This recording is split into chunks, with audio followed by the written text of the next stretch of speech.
Good day, everyone. So today we're going to have a book review about The Man Without Qualities. So first we're going to have the background of the author first.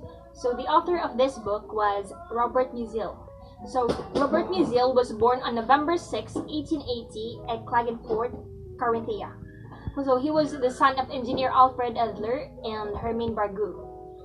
During his university studies, he studied engineering by day and at night, read literature and philosophy, and went to the theater and art exhibitions. In 1930 and 1933, his masterpiece, The Man Without Qualities, was published in 2 volumes, consisting of 3 parts from Berlin, but it is said that The Man Without Qualities was his unfinished novel. A 32-year-old Ulrich, overwhelmed by the seeming meaninglessness that underpins much of his life, decides to take a year-long sabbatical from his daily life in August 1913, just 1 year before the assassination of the Austrian Archduke Francis Ferdinand, which triggers the start of World War I. He needs to find the emotional strength and spiritual depth that he believes lie underneath the surface. He needs to find the emotional strength and spiritual depth that he believes lie underneath the mundane. He has found much of life's order in rigorous formulas that defy simple reduction to the vagaries of faith and mysticism as a mathematician.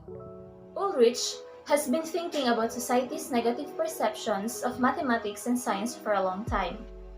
Many individuals he observes continue to testify that mathematics has killed the soul. However, he believes that mathematics and science have the power to improve people's lives and transform the world around. His youthful enthusiasm for science has remained with him throughout his military and political careers. Ulrich remains skeptical. However, the mathematics and science are the only means of discovering profound meaning in the universe. Ulrich lacks the stability that some exhibit because of firmly held political or religious beliefs, because his lack of qualities makes him hesitant to hold either position dogmatically. Ulrich's father, as well as his cousin Diotima, proposed that Ulrich become the secretary of Parallel Action, a group of intelligent and patriotic minds tasked with preparing and organizing the 70th anniversary of Austrian Emperor Francis Joseph I's reign in December 1918. However, since the emperor dies in 1916 and the Habsburg Empire falls in December 1918, such attempts are futile. Diotima Salon becomes a meeting place for supporters of parallel movement. And Ulrich meets diplomats, generals, novelists, poets, and scientists there. The parallel action, on the other hand, embodies the hollow, sterile, and superficial approach to life that Ulrich finds lacking in spiritual strength and sense. In a different sequence of events, a day laborer carpenter named Musbrugger murders a prostitute, and Ulrich, like all of Ulrich's peers, watches his trial with interest and horror. Since he was taught as a child that women only want to have sex, Musbrugger avoids them like the plague, believing that any interaction with them would taint his soul.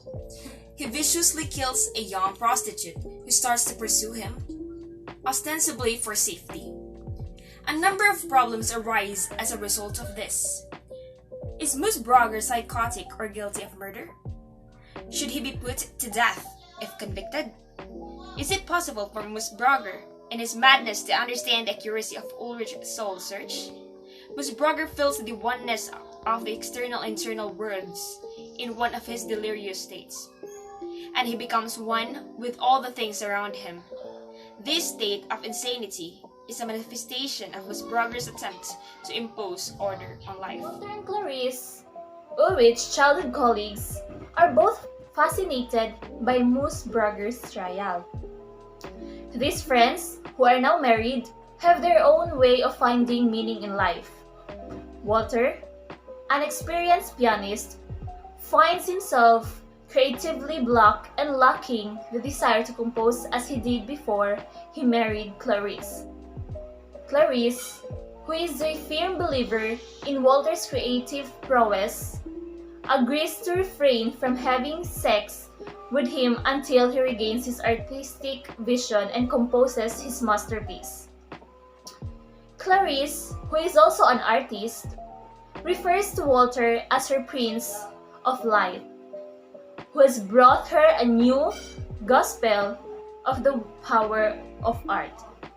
Clarice fantasies about Walter's artistic abilities, as well as her fantasies about her own attempts to will genius into her life through her own painting, resemble Ulrich's aspirations for magic union with the earth.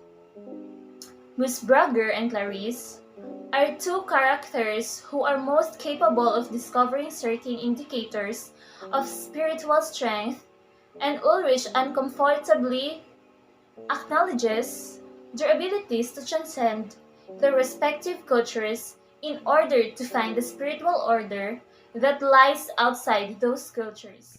Ulrich withdraws almost entirely from the world after his father's death. During this time, he meets his sister Agathe for the first time when settling their father's estate. Their spiritual and physical attraction to each other is so strong that she divorces her husband, and the two siblings isolate themselves from the society and live together. The two form a magical bond that enables them to grasp a secret of life in this world in new ways. Ulrich seemed to have discovered a way to reconcile scientific rigor with moral strength, as well as sense and order in the universe. No one knows if Ulrich's magical union with his sister will succeed as planned, as with his other attempts to find spiritual significance.